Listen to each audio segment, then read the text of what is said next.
First class क्रिकेटमध्ये 7,000 पेक्षा जास्त धावा, लिस्ट ए मध्ये सुद्धा 2,000 पेक्षा जास्त धावा. या धावा सूर्यकुमार यादव, अभिषेक शर्मा, रिंकू सिंग यांच्यापेक्षाही जास्त आहेत. विकेटचं जर बोलायचं झालं तर त्याने 500 पेक्षा जास्त विकेट्स फर्स्ट क्लास मध्ये घेतल्या आहेत, तर लिस्ट ए मध्ये 100 पेक्षा जास्त विकेट्स घेतल्या आहेत. आणि ह्या विकेट्स घेऊन हार्दिक पांड्या, वरुण चक्रवर्ती, वॉशिंग्टन सुंदर अशा अनेक खेळाडूंना त्याने बीट केलं आहे. पण इतकं करूनही त्याच्यासाठी भारतीय संघाची दारं काय उघडली नाही, आणि तो खेळाडू म्हणजे जलज सक्सेना.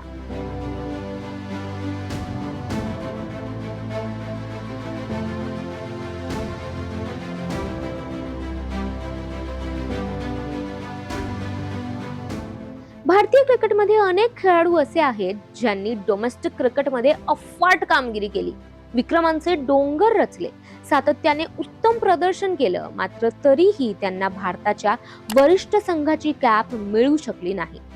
अशाच खेळाडूंपैकी एक असलेला हा खेळाडू भारतीय क्रिकेटच्या इतिहासात तो एक असा अष्टपैलू खेळाडू ठरला ज्याची आकडेवारी जागतिक दर्जाची आहे, पण नशीब आणि काळाची साथ मात्र त्याला लाभली नाही. चला तर पाहूयात या व्हिडिओतून कोण आहे हा खेळाडू आणि त्याला भारतासाठी खेळण्याची संधी का मिळाली नाही. सध्या रणजी क्रिकेटचे सामने चालू आहेत आणि यातच जलज सक्सेना हा महाराष्ट्राच्या संघाकडून आपले प्रतिनिधित्व करत आहे. जलज हा भारतातील एक अनुभवी ऑफ स्पिन अष्टपैलू खेळाडू आहे. लहानपणापासूनच क्रिकेटकडे त्याचा मोह होता. घरची परिस्थिती फार श्रीमंत नसतानाही क्रिकेट हेच आपले फ्युचर असू शकतं असा विश्वास त्याने अगदी लहान वयात निर्माण केला.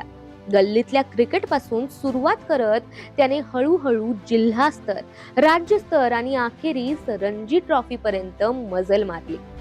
जलजने व्यावसायिक क्रिकेट खेळण्यास सुरुवात 2006च्या आसपास केली. मध्य प्रदेशकडून रणजी ट्रॉफीत पदार्पण करतानाच त्याने आपली वेगळी ओळख निर्माण केली. तो फक्त गोलंदाज नव्हता, तर लोअर ऑर्डर मध्ये उत्तम धावा करणारा अष्टपैलू खेळाडू होता. ऑफ स्पिन गोलंदाजी सोबतच लांब खेळी करण्याची क्षमता हे त्याचे मोठे वैशिष्ट्य ठरले. रणजी क्रिकेटमध्ये त्याची कामगिरी सातत्यपूर्ण राहिली. 1-2 हंगाम नव्हे तर तब्बल 10 ते 12 वर्ष तो डोमेस्टिक क्रिकेटमध्ये अव्वल कामगिरी करणाऱ्या खेळाडूंमध्ये होता. प्रत्येक हंगामात तो 40 ते 50 विकेट्स घेत असे आणि त्याचबरोबर शेकडो धावाही करत असे. त्याने अनेक सामने वन साइड जिंकून दिले आहेत, तसेच अनेक वेळा मॅन ऑफ द मॅच सुद्धा ठरला आहे. मध्य प्रदेशकडून दीर्घकाळ खेळल्यानंतर त्याने केरळ संघाकडून खेळण्याचा निर्णय घेतला. केरळ संघासाठी तो फक्त खेळाडू नव्हता, तर आधारस्तंभ ठरला. केरळ क्रिकेटच्या इतिहासात सर्वात मोठे यश म्हणजे रणजी ट्रॉफीच्या अंतिम फेरीपर्यंत पोहोचणे, आणि त्या ऐतिहासिक कामगिरीत जलज सक्सेनाची भूमिका अत्यंत महत्त्वाची होती. अनुभवी खेळाडू म्हणून त्याने युवा खेळाडूंना मार्गदर्शनही केले. त्याच्या कारकिर्दीकडे पाहिले तर जलज सक्सेना हा भारतातील सर्वाधिक विकेट घेणाऱ्या देशांतर्गत गोलंदाजांपैकी एक आहे. त्याने प्रथम श्रेणी क्रिकेटमध्ये 500 पेक्षा अधिक विकेट घेतले आहेत, जे कोणत्याही गोलंदाजासाठी अत्यंत मोठे यश मानले जाते. त्याचबरोबर त्याने हजारो धावा केल्या असून अनेक अर्धशतके आणि काही शतकेही झळकावली आहेत. त्याची आकडेवारी ही अनेक आंतरराष्ट्रीय खेळाडूंपेक्षाही अधिक प्रभावी ठरते. त्याने आतापर्यंत 150हून अधिक प्रथम श्रेणी सामने खेळले आहेत. याशिवाय त्याने लिस्ट ए क्रिकेटमध्येही मोठ्या प्रमाणावर सामने खेळले असून तेथेही त्याने शेकडो विकेट्स घेतल्या आहेत. इतकी मोठी कामगिरी असूनही जलज सक्सेनाला भारताच्या राष्ट्रीय संघात संधी का मिळाली नाही, हा प्रश्न क्रिकेट प्रेमींना नेहमी पडतो. यामागे अनेक कारणेही आहेत. त्याच्या काळात भारतीय संघात हरभजन सिंग, रविचंद्रन अश्विन, रवींद्र जडेजा यांसारखे जागतिक दर्जाचे फिरकीपटू होते. त्याच भूमिकेसाठी स्पर्धा प्रचंड होती. दुसरे कारण म्हणजे तो फार उशिरा राष्ट्रीय चर्चेत आला. सिलेक्टर्सचे लक्ष प्रामुख्याने IPL आणि मर्यादित षटकांच्या कामगिरीकडे जास्त होते, तर जलज सक्सेना हा पारंपरिक रणजी क्रिकेटचा नायक होता. IPL मध्ये त्याला फारशी संधी मिळाली नाही. काही हंगाम तो संघाचा भाग होता, मात्र नियमित खेळाडू म्हणून त्याला स्थान मिळाले नाही. त्यामुळे त्याची प्रसिद्धी मोठ्या प्रमाणावर वाढू शकली नाही.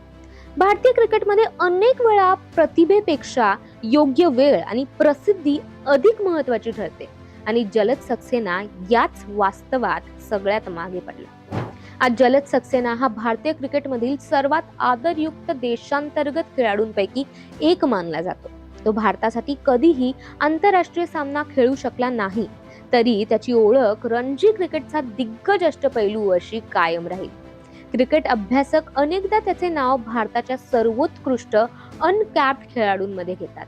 आंतरराष्ट्रीय कॅप मिळाली नाही म्हणून कारकीर्द अपयशी ठरत नाही, हे जलद सक्सेनाने आपल्या कामगिरीतून सिद्ध करून दाखवले आहे. त्याचा प्रवास हा भारतीय क्रिकेटमधील त्या असंख्य खेळाडूंचे प्रतीक आहे जे प्रकाश झोतात नसले तरी भारतीय क्रिकेटचा पाया मजबूत करत आहेत. जलद सक्सेना हे नाव कदाचित स्कोरबोर्डवर कमी झळकले असेल, पण रणजी ट्रॉफीच्या इतिहासात ते कायम सुवर्ण अक्षरांनी लिहिले गेले आहे.